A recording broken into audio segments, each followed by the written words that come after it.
샬롬, 오늘은 9월 17일 수요일입니다. 어느덧 한 주의 반이 지나고 있습니다. 오늘도 믿음의 삶을 통해 하나님의 은혜를 충만하게 누리시길 축복합니다. 오늘 우리가 통독할 말씀은 마가복음 8장에서 10장까지입니다. 오늘 말씀은 예수님께서 제자들에게 참된 믿음과 제자의 길을 가르치시는 장면입니다. 먼저 예수님은 칠병여의 기적으로 많은 무리를 먹이시고 베드로의 고백을 통해 주는 그리스도신이다 라는 믿음의 고백을 받으십니다. 그러나 곧바로 고난과 죽음을 예고하시며 제자는 자기 십자가를 지고 따르라고 말씀하시죠. 또한 변화산에서 예수님의 영광이 드러나고 하늘의 음성은 그분이 하나님의 아들이심을 증언합니다.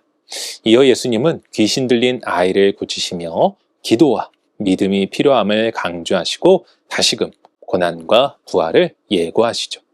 그리고 예수님은 제자들에게 섬김의 길을 가르치시며 혼인을 창조의 뜻대로 소중히 여기라고 하시고 어린아이와 같은 믿음을 칭찬하십니다.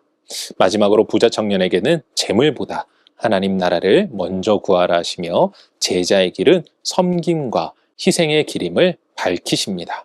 이 말씀은 예수님은 고난을 통해 영광에 이르시는 메시아이시며 주님을 따르는 길 또한 십자가를 지는 길임을 보여주는 것입니다. 오늘은 이러한 말씀 가운데 마가복음 9장 24절 말씀을 묵상해 보도록 하겠습니다. 마가복음 9장 24절 함께 읽겠습니다. 곧 그 아이의 아버지가 소리를 질러 이르되 내가 믿나이다. 나의 믿음 없는 것을 도와주소서 하더라. 아멘. 예수님은 베드로와 야고보 그리고 요한과 함께 변화산에 올라 영광스러운 모습으로 변형되십니다. 이때 산 아래에 남아있던 제자들에게 귀신 들린 아이와 그의 아버지가 찾아오게 되는데 그 아버지는 제자들에게 자신의 아이를 고쳐줄 것을 요청하죠. 그런데 안타깝게도 제자들은 그 일을 행하지 못합니다. 바로 그때 예수님은 산에서 내려와 제자들이 있는 곳에 이르시게 되는데 이에 이 아이의 아버지는 예수님께서 하실 수만 있다면 자신의 아이를 고쳐달라 간청하죠. 그런데 이 말씀을 들은 예수님은 아버지를 향하여 이야기합니다. 할 수 있거든이 무슨 말이냐? 믿는 자에게는 능히 하지 못할 일이 없느니라. 이 이야기를 들은 아버지는 황급히 소리 지르며 이야기합니다. 내가 믿습니다. 나의 믿음 없는 것을 도와주소서. 여러분, 믿음이란 무엇입니까? 오늘 말씀은 우리에게 믿음이란 완벽함이 아니라 의탁이라는 것을 보여주고 있습니다. 믿음은 흔들리지 않는 강철 같은 마음이 아니라 흔들릴 때조차 예수님께 기대는 방향이라는 것이죠. 우리가 분명히 알아야 하는 것은 믿음의 크기가 아니라 믿음의 대상이 우리를 살린다는 것입니다. 그래서 진짜 믿음은 부족함을 감추는 체면이 아니라 부족함을 주님께 가져오는 정직에서 시작되는 것입니다. 사랑하는 성도 여러분, 우리의 믿음은 어떻습니까?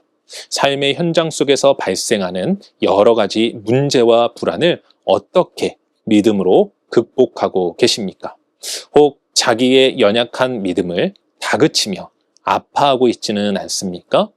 여러분, 그 연약함까지도 주님께 의탁하는 것이 믿음입니다.